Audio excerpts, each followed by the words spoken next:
Namaskaram, everybody. Let's begin. Om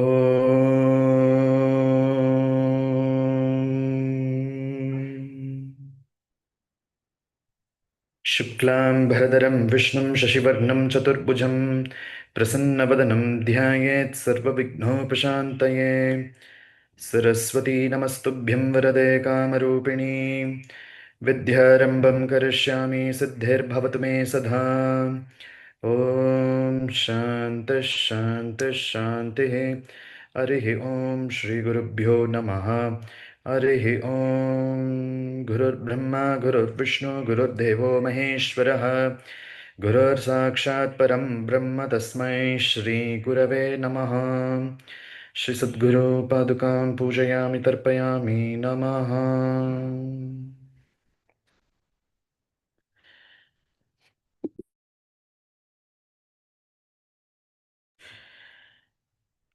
Welcome all of you for this session, which is going to give you a foundational clarity on Bali, that is sacrifice. And I'm putting this from a tantric ecology of offering. It is more of an invitation to unlearn the reflexive reactions, if I have to say, and the approaches to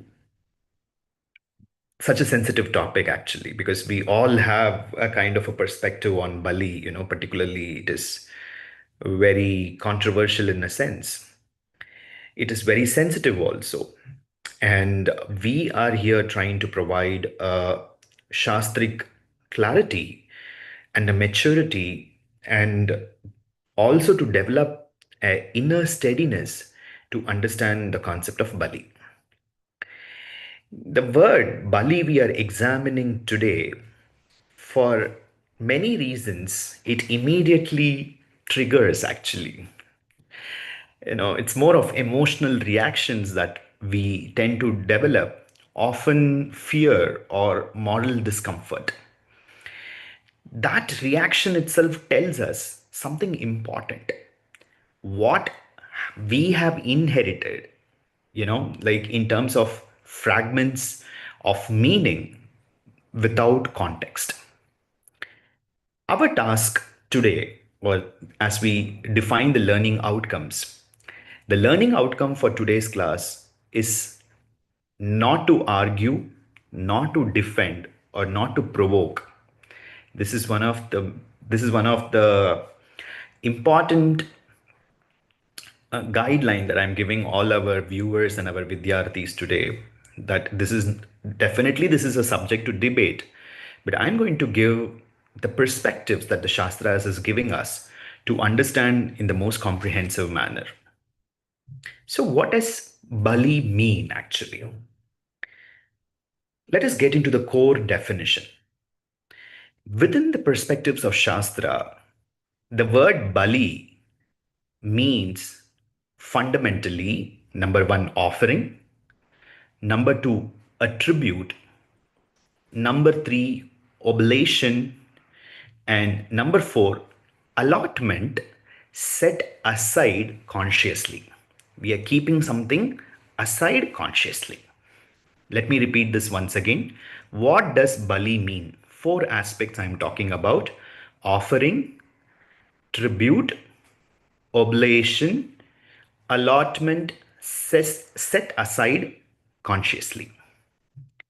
Bali refers specifically to a portion of food or energy offered before personal consumption, or offered to a category of beings as a part of the ritual orders in which an invocation is taking place.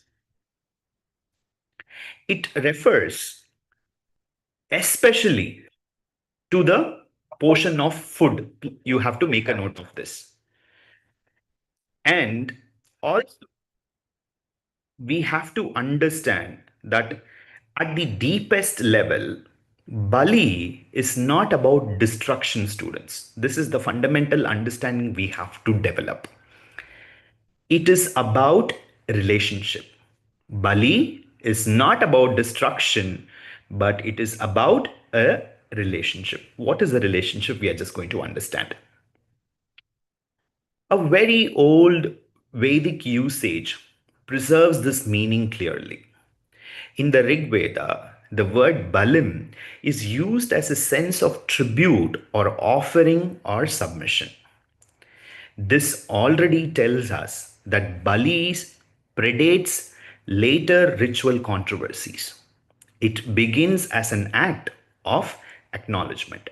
Bali is simply an act of acknowledgement. Let's go to the next section. There are two essential deconditioning clarifications. And before we proceed,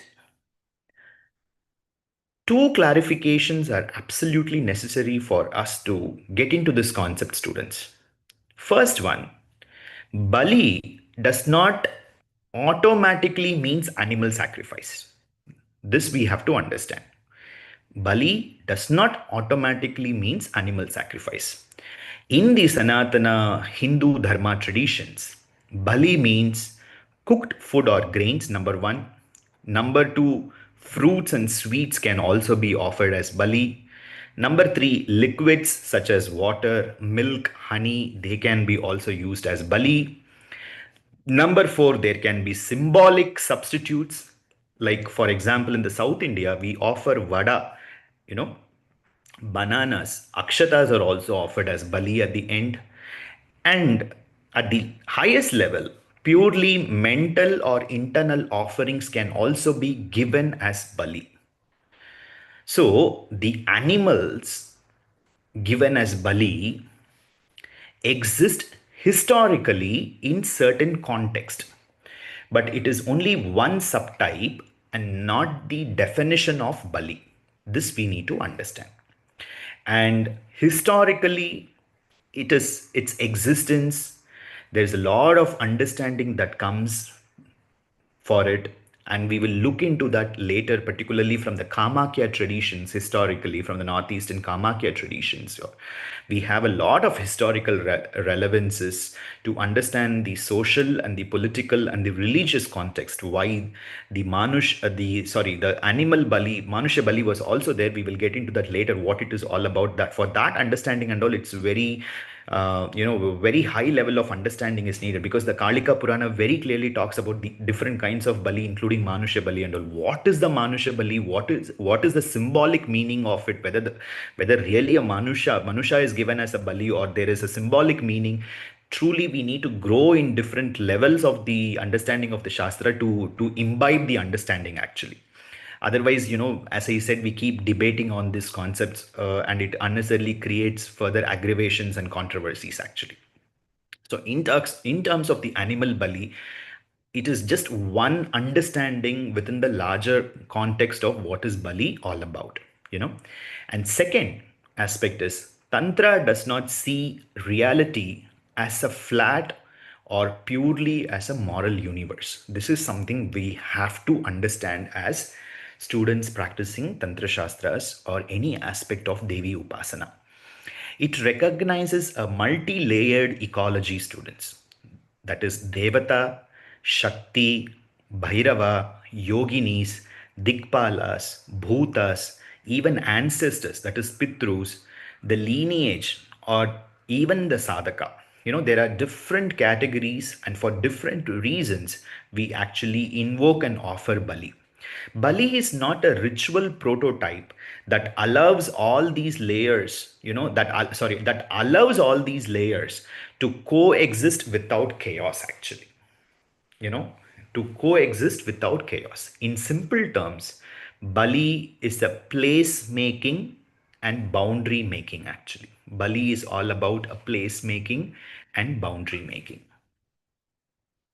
Let's go to the next set of understanding. The core question: to whom the bali is offered? Why this question? Because it dissolves a lot of confusion, students. The single most important corrective understanding is to ask, you know, but to whom, what is Bali being offered? And instead ask, to whom is this offering addressed actually? Instead of why, we are asking what. Almost every controversy surrounding Bali arises because there is a relational dimension which is ignored. In the Shastric ritual logic, an offering is never abstract. This is something we have to understand. It is always situated with a relationship. Every bali presupposes a recipient, a boundary, and a purpose. Let me repeat it once again. Every bali presupposes a recipient, a boundary, and a purpose. Three reasons. And they are very conscious actually. Okay? And when these are collapsed into a single undifferentiated act, Bali appears either violent, superstitious, or meaningless. Are you able to understand what I'm trying to say? When they are collapsed into a single undifferentiated act. But as I told you, the purpose and the reason, the purpose, the boundary, and the recipient are very different entities actually. But what we do, we collapse and bring them together. That's the reason there is a lot of questions that arise even for us as sadhakas. Moving further, we understand that, when these aspects are distinguished, that is, what are the aspects I'm talking about when we distinguish the recipient, the boundary, and the purpose. Bali reveals itself as a ritual language for managing a complex cosmos. A complex cosmos. That is very important. And how these complex aspects which are present in the cosmos, how they are divided, now let's look into it. The first one is Devata Bali or Naivedya Bali. It is called as the Devata Bali or the Naivedya Bali. The central relationship, intimacy, and non appeasement. This is what is the core definition or understanding of the Devata Bali, students. Central relationship, intimacy, and non appeasement. That is, in Devata Bali, it is the offering made to the presiding deity to whom the ritual logics are present in a particular manner.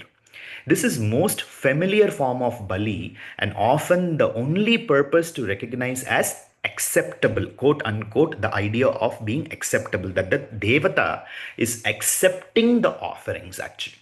It is usually taken in the form of Naivedya or the Bhoga, that is the food prepared, food consecrated, and returned as prasadam actually. Naivedyam becoming an act of prasadam actually. That is that transformation actually. The crucial point here is, students, the Devata does not need food, very clearly to say, because there are a lot of logical people who ask, you are keeping so much in front of the deity. Is the deity is eating actually? That is not the idea. The deity is not eating like us. If the deity will start eating now, nothing will be left over for us actually. All the temple deities are going to start eating, let me tell you. So they are not here to eat it actually. The offering is actually meant to satisfy the divine hunger. This is number one, the divine hunger. Number two, the divine actually sanctifies the offering, that in turn we take it as remnants or what is called as the grace or blessings. And number three, it's the act of offering in itself is a surrendering actually. Bali, in other words, is nothing but to surrender. So it starts with that idea of Naivedyam that we offer, actually, a simple act of Naivedyam, that is which it belongs to me.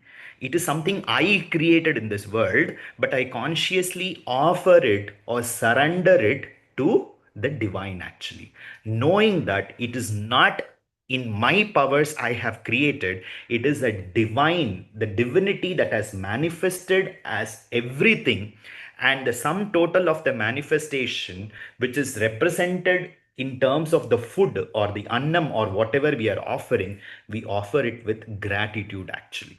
That ego or the I, which we carry with us constantly, is coming to levels of stepping down in this act actually, which is the very foundation or the stepping stone into sadhana. I hope it is clear to all of you. So, therefore, the crucial point is the Devata does not need food. The offering is meant to satisfy the divine hunger. As I told you, it is meant to re educate the sadhaka's relationship to the idea of consumption. And by offering the food before eating, the practitioner learns to reinterpret the entitlement, what would normally be taken as something as belongs to me. This is why Boga transforms into prasada. The same substance once offered is no longer merely a material nourishment, but it becomes a relational nourishment actually. Eating becomes communion rather than appropriation. Devata Bali thus functions as bhakti made tangible actually. Bhakti is made tangible, that I receive it and it is tangible actually.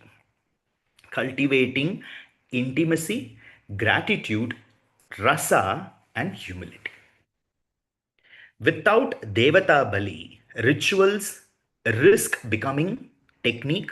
With Devata Bali, ritual remains a relationship.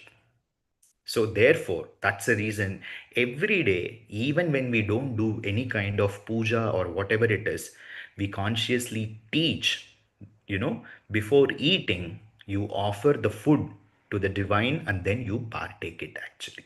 Because it is not simply the food that you eat, but the remnants or the offerings or the naivedyam that you partake. I hope it is clear to all of you. Now let's go to the next aspect, Bhuta Bali. Bhuta Bali is nothing but the peripheral relationship, containment, and not worship.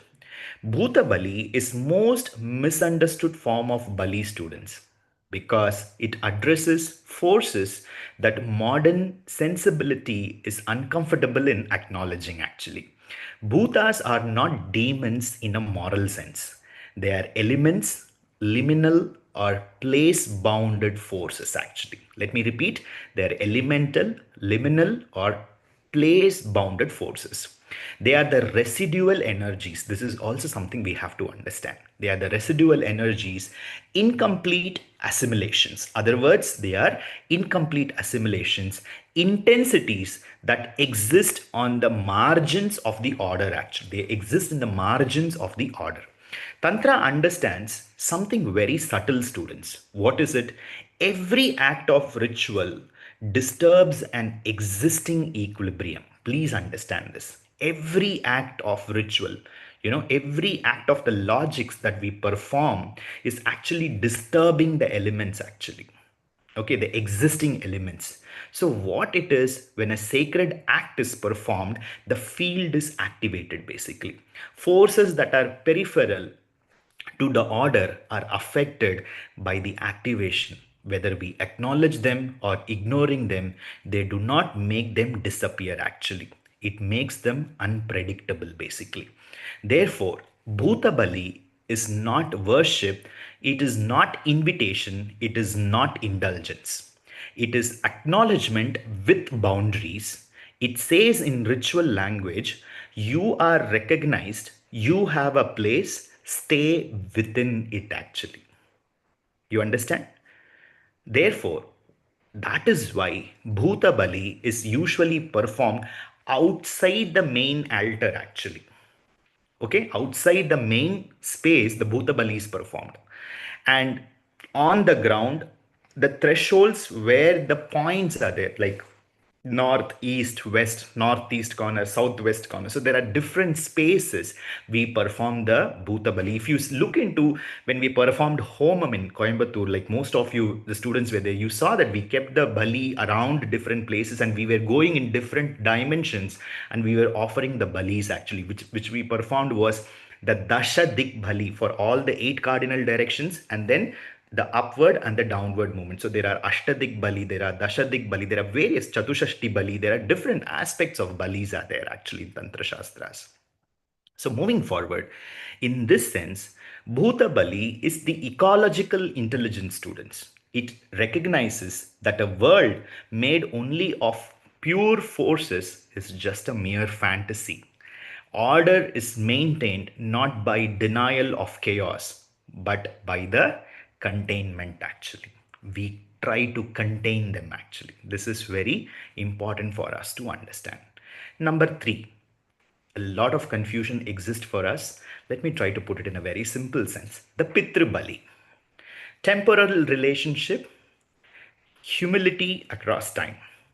Pitru Bali integrates ancestors into sadhana and restores time consciousness to spiritual practice. Without Pitru Bali, students, spirituality easily becomes historical and self centered, as through the practitioner has emerged fully formed, owing nothing to the past actually.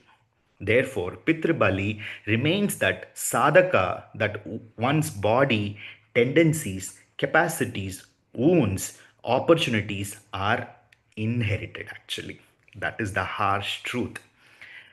This offering, that is Pitru Bali, actually prevents the spiritual arrogance by grounding the practice in continuity.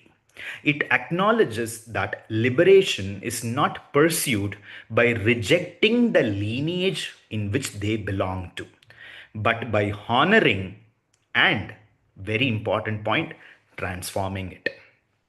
A sadhaka performs sadhana, and performs the acts of Pitrabali time to time. But, it is actually when they don't do, they risk the roots to which they belong to, and they become rootless at point of time actually. A sadhana that includes Pitrabali becomes stable, grounded, and ethically mature. I hope this is clear to you. We can talk about Pitrabali much more in detail. Every aspect we can talk, but since this is a fundamental understanding, I'm giving you a gist of all the aspects of Bali. Now, the next aspect of the Bali is the Dikpalaka Bali or the Kshetrapala Bali. That is spatial relationships, protection, and order. What are Dikpala Bali, students? Dikpalas or the Kshetrapalas are the guardians or the directions of the various boundaries. Their Bali governs the space. These offerings ensure that the ritual energy does not leak, that directions remain ordered, and that the sadhaka is not physically exposed. In Shakta and Shaiva cosmologies, space itself is alive, students. When space is activated through mantra and ritual, it must be protected and regulated. Dikpala and Kshetrapala Balis perform this function, students. They are act of spatial intelligence, ensuring that sacred work unfolds within a stable perimeter. This is all about the Kshetrapala Bali. What is Sampradaya Bali? Sampradaya Bali can also be termed as a Guru Bali. That is epistemic relationship, humility of knowledge. Guru Bali or the Sampradaya Bali is one of the most subtlest dangers in sadhana. The illusion of self authored wisdom. By ritually acknowledging the lineage, the sadhaka remembers that knowledge is received, not invented actually. This Bali protects from ego inflation. It reminds the practitioner that discipline, mantra, and insight are transmitted through living streams of tradition. Here, Bali becomes epistemic humility, students, and it is an offering that keeps the sadhaka aligned with the parampara rather than with personal fantasies, actually. So the basic line is Bali is not one act, it is a ritual language for relating properly to the different stratas of powers that exist in the cosmic layers. This is broadly the various kinds of Balis. Now, when we Speak of the kinds of balis, why the substance that we offer matters. This is what I'm going to talk about. Shastras describe multiple forms of Bali students, as I mentioned, but different substances address different layers of beings. Number one, Anna Bali stabilizes and grounds. Grains and cooked food nourishes not only the body but the nervous system, cultivating steadiness and gratitude. The liquid bullies like milk, honey, water, it cools the agitations and softens the rigidity. They are used where calming, harmonizing, influencing are required. Sweetness substances cultivates rasa and abundance, shaping the emotional tone of the ritual field in which we are functioning. And if I have to tell a little more on this, in many Shakta and Kaula manuals, multi Bali distributions reflect a mandala cosmology. Power is not centralized students. It is distributed across the various layers of the ritual field in which we function. Offering to multiple recipients teaches that the sadhaka has the authority which is ecological in nature and not imperial in nature. Let's move forward. The Pashu Bali, the sensitive category. Pashu Bali must be approached hermeneutically, students. Shastras record three interpretive approaches to Pashu Bali. You know, here, some traditions understand it literally within the strict boundaries of place, initiation, and authority. Many others adopt a paddhati or a aspect of doing it, that is, retaining the tattva while transforming the form of it. At the deepest level, students, Tantra itself provides the interpretative key. That is, Pashu refers to unrefined instinct, students. The true offering is the transformation of compulsion into awareness. Modern clarity is essential, students, for all of us because describing these traditions is not prescribing actions for us. Legality, ethics, consent, and the right to refuse are non negotiable. Shastras never mandate Shastras never mandates universal practices. It insists on the context, actually. This is very important for us to understand. Shastra records three interpretative approach, students, as far as Pashu Bali is concerned. Number one, literally ritualist, that is highly restricted and place bound. Number two, substitutionist, that is the tattva is restrained to the different aspects of pratinidhi that we introduce. Pratinidhi means representations that we introduce. And number three, inner allegorical, that is Pashu as animal instinct within the sadhaka. So, modern clarity is essential for all of us students. That is, describing traditions is not prescribing actions alone. Legality, ethics, consent, and the right to refuse are actually non negotiable. So let us look into Bali from different acharas, that is Kala, Mishra, and Samaya. Achara determines not only what is done, students, but it is also how it is interpreted actually. In the Kaula traditions, they are ontologically honest, if I have to put it across. They refuse that deny intensity, danger, or the liminality. They explicitly explain that Bali reflects a worldview in which power must be acknowledged directly, not sanitized into abstractions. Kala asks basically this question: have all the forces have been properly fed and contained? And this is the reason there are direct offerings of Bali given in the Kolachara traditions. Now let us understand from the Mishrachara traditions actually. It functions as translators. They retain rituals forms while insisting on inner meaning. They guard against both crude literalism and hollow symbolism. For Mishra, Dravya without bhava is empty actually, or any bhava without discipline is merely a fantasy. What about the Samaya traditions? They internalize the ritual universe. Bhutas become vrittis, directions become attention, and Bali becomes the surrender of egoistic contractions. What Kala manages externally, the Samaya manages internally, students. So, therefore, if I have to put all these things as a brief summary, Kala asks, have you fed the whole cosmos? The Samaya asks, have you fed the Devi within? And the Mishra asks, can you do both without hypocrisy, actually? So, this is the foundation of all the acharas. Now, let us look into the most celebrated achara that we all follow in some or the other ways, the Dakshinachara, the ethical and the ritual clarity.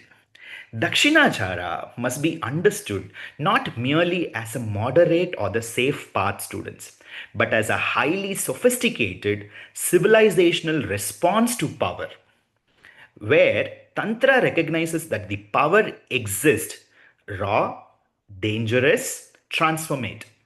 Dakshinachara asks a very crucial question, students. That is, how can power be engaged without letting it dominate the consciousness? Let me repeat this question for all of you.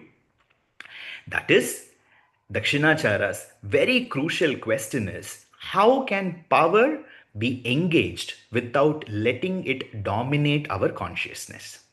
Unlike Vamachara, which may externalize transgression to breaking conditions, Dakshinachara takes the opposite pedagogical approach, students. It assumes the most human beings are already overpowered by instinct, number one. Okay, so not constrained by it, therefore, what Dakshinachara is doing is stimulating the instinct further that does not liberate, it enslaves actually. Therefore, if I have to explain a little more on Dakshinachara, Dakshinachara as training the nervous system, students. One way to understand Dakshinachara is neurological in nature.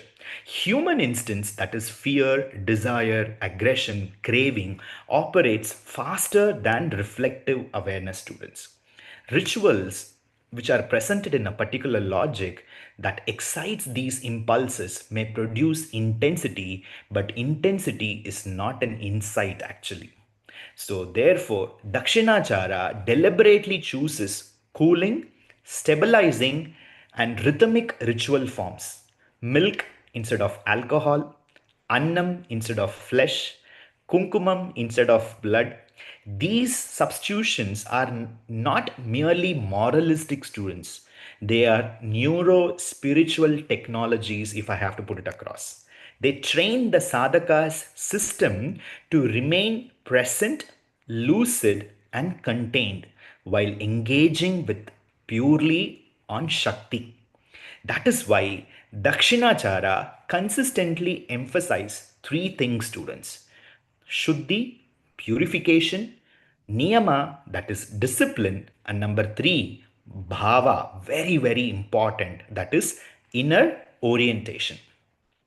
Without these, students, rituals or the ritual logics that we perform are becoming mere stimulations rather than transformations. Therefore, Dakshinachara recognizes three levels in offering: the gross form, that is the dravyam that we offer, the energetic quality, that is the guna that we offer, and number three, the psychological intention, that is the bhava. Therefore, in literal understanding, the mistake is the first of the whole that we do. That is, Dakshinachara deliberately shifts the emphasis from the second and the third. That is, for example, animal becomes pumpkin or coconut, blood becomes kunkuma or hibiscus, alcohol becomes milk or panchamritam, meat becomes annabali actually. So, therefore, blood symbolizes actually the prana, the intensity, and the life force. Dakshinachara asks, can prana be symbolized without violence? So, therefore, kunkuma, hibiscus, or rakta pushpam retain the energetic meaning without the external implication that it has actually, or the external harm, if I have to say it across. Alcohol symbolizes laws of control and dissolution of social identity. Dakshinachara asks, is loss of control liberation or clarity much more powerful?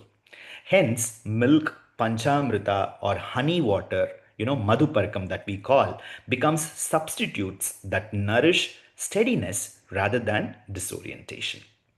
So the pratinidhi, this is the word that is very importantly understood in Dakshinachara, that is the substitutes, the pratinidhi that becomes a method of translating symbolism into sattvic consciousness. Therefore, this is the central understanding that is very much the essence of Dakshinachara traditions. Now, the context of Bhuta Bali in Dakshinachara, boundary without fascination. Dakshinachara does not eliminate Bhutabali students, but it removes the fascination in it actually. Bhutabali is minimal, silent, outside the altar, and it is non invoking actually. This is crucial because invocation invites presence actually. Okay, and we also understand that these presence that we talk is an acknowledgement sets within the boundary. Dakshinachara's message to peripheral forces is firm and unemotional, students. You are recognized, you are not central, do not interfere. Therefore, this prevents two kinds of danger, students. Denial of lower forces, which leads to unconscious eruption, and number two, obsession with them, that is, which leads to spiritual derailment actually. So, therefore, this is something very essential for us to understand the Bhuta Bali in terms of the Dakshinachara context. And Antar Bali is also very important when we talk about Dakshinachara, the true sacrifice. That is, the highest teaching of Dakshinachara is that no external ritual is complete without internal offering, students. That is, here, Bali refers to the psychological or the ethical aspects of offering to the divine, actually. And what is that we are offering? Anger in terms of inner blood, lust is offered as an inner animal, escapism is offered as inner alcohol, attachment is offered as inner flesh. That is, the internalization is not metaphorical in nature, but it is practical in sadhana. Dakshinachara trains the sadhaka to recognize the impulse at a moment of arising and consciously to surrender them. That is why Dakshinachara quietly converges with Samaya, but without abandoning the ritual structure in which it presents itself. Therefore, this is why Dakshinachara quietly converges with Samaya, and that is the foundation why we all are actually entitled, and it is the safest means of performing Bali, and that is the reason I'm speaking this in much more in detail. If somebody is interested to understand the Kolachara and the Vamachara traditions, of course, I can't speak this in public. You need to raise yourselves in the practices of Tantra and you come to those levels. You attain those spiritual aspects of maturity by performing the required mantra japam and all the aspects of the Navavarana and everything. And maybe we can talk one on one, or maybe with a group of selected students when that maturity arises actually. Moving forward, the final point of the Dakshinachara is the art revisited. That is, the nuances within the Dakshinachara is the famous line gains depth here actually. Vamachara breaks the conditioning by confronting the taboos externally. Dakshinachara purifies conditioning by disciplining the instinct internally, and the Samayachara dissolves conditioning by resting into awareness. Therefore, Dakshinachara is not in between the two, but it is an ethical hinge that prevents Tantra from collapsing into either repression or chaos, students. This is the aim and the stimulation of instinct, but refinement of awareness. Idam mama pashutvam devya samarpayami. The next section, why Bali works. deeper and philosophical integrations I wanted to make you all understand. Bali survives across millennia because it addresses the problems that abstract philosophy cannot talk about. Bali as an anti spiritual bypass. One of Tantra's great insight in this is ignoring the lower layers of reality does not transcend them, it empowers them unconsciously. Bali prevents spiritual bypass students. It forces the sadhaka to acknowledge place, body, instant, community, and lineage. Without Bali, spirituality easily floats into disembodied idealism, actually. And the next point, psychological containment versus suppression. Modern psychology recognizes that the suppressed impulse returns as symptoms, actually. Tantra recognized this thousands of years earlier, actually, for us. That is, Bali does not repress the instance, it ritualizes surrender, actually. The offering of anger, fear, the desire symbolically. The sadhaka creates a container, a patram actually, in which the instance can be acknowledged without being acted out. Therefore, this is why Bali works psychologically. It prevents eruption by providing expression with boundary. The ethical regulations of power is another point we have to talk about. Rituals regenerate authority actually. An authority without regulation becomes a domination, students. But Bali distributes the power to us. And how it does? The Bali distribute the powers to devas, to the guardians, to ancestors, to lineage. Thus, this decentralization prevents the sadhaka from imagining themselves as the sole locus of the power. In the sense, Bali is an ethical technology, students. It prevents ritual narcissism, actually. The next aspect, the non-dual resolution, the which is present here. At the highest level, Bali dissolves itself. When awareness is complete, there is no separate offerer actually. No separate offering, no separate recipient. Here, Bali becomes acknowledged of non-separated identity actually. Importantly, what we should understand, students, is that Tantra does not rush to conclusion, students. The way we do it. No, Tantra doesn't do that actually. Non duality is not used to bypass discipline, it is arrived at thorough, disciplined ritual intelligence, if I have to put it across. That is the right questioning. A mature sadhaka does not ask which bali is right. Please understand. They ask, what is my achara? What is my adhikara? What is appropriate according to desha kala parishchinnam? That is now what is important. This shifts the practice from imitation to responsibility. Okay, and the adhikara over curiosity is also very important. Many ritual errors arise from curiosity without qualification, unfortunately. Tantra repeatedly warns against this. Dakshinachara teaches if something is not authorized for you, not doing is also a sadhana basically. So, therefore, restraint itself becomes a kind of a bali, it seems. And there is also, as I keep saying, there is antar bali, that is a daily discipline that we actually perform and practice. That is most importantly, each day the sadhaka can ask, what impulses are I'm refusing to see? What reactions am I justifying? And what attachment I'm protecting? Offering that internally is a higher bali than any external act.